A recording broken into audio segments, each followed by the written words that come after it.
C'est toujours la même chaîne française LCI, c'est toujours la même vidéo.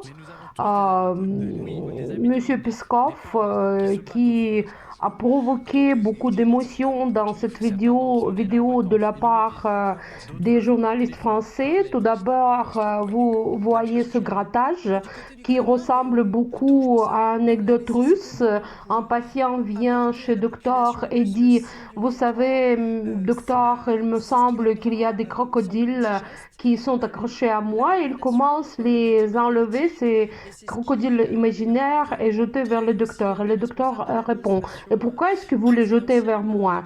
Voilà, c'est Elsa, je ne me rappelle pas son nom, qui a visité l'Ukraine, qui a parlé d'abord du Kremlin, et elle avait ses mains tout à fait calmes, et ensuite elle n'arrive pas à,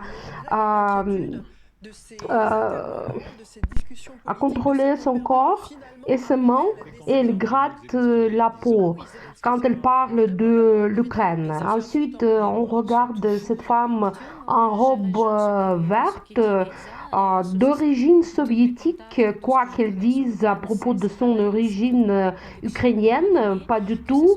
Elle est d'origine soviétique parce que d'après son âge, je vois très bien, elle est à peu près âgée que moi. C'est-à-dire, elle a été membre des jeunes petits communistes comme moi, c'est-à-dire elle a été d'abord pionnière.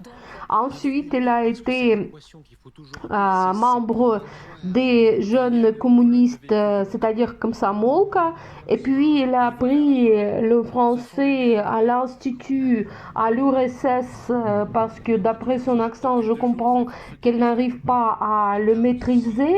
Et elle parle des vatniks en disant que c'est les gens qui aiment la Russie. Si vous regardez cette vidéo et si vous aimez la Russie, ça ne signifie que vous êtes des vatniks, d'une part. D'autre part, si vous regardez les experts, ils sont 7 et il n'y a que 2 qui comprennent le russe.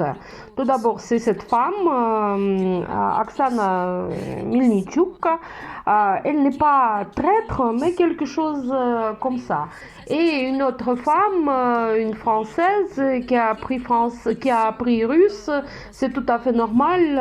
Elle a son propre opinion à propos de l'Ukraine et à propos de la Russie. Mais les autres 5, regardez-les, ils ne comprennent pas la langue russe, et même ils ne comprennent pas les injures russes qui sont déjà appris par le monde entier, parce que c'est partout. Quand mon militaire parle, vous pouvez entendre ces injures. Les injures sont écrites sur tous les murs dans le monde entier, et on peut déjà les apprendre. Mais ils ne savent pas ces mots, et ça ne signifie qu'une seule chose. Les journalistes que nous écoutons, comme les experts en Russie, qui, qui connaissent quelque chose de la Russie, ne savent rien. Ils ne répètent que des choses qui sont écrites pour eux, ou bien des choses qui sont traduites par eux, et nous ne voyons jamais leur propre opinion au propos de la Russie. Des menteurs devant nous, tout simplement.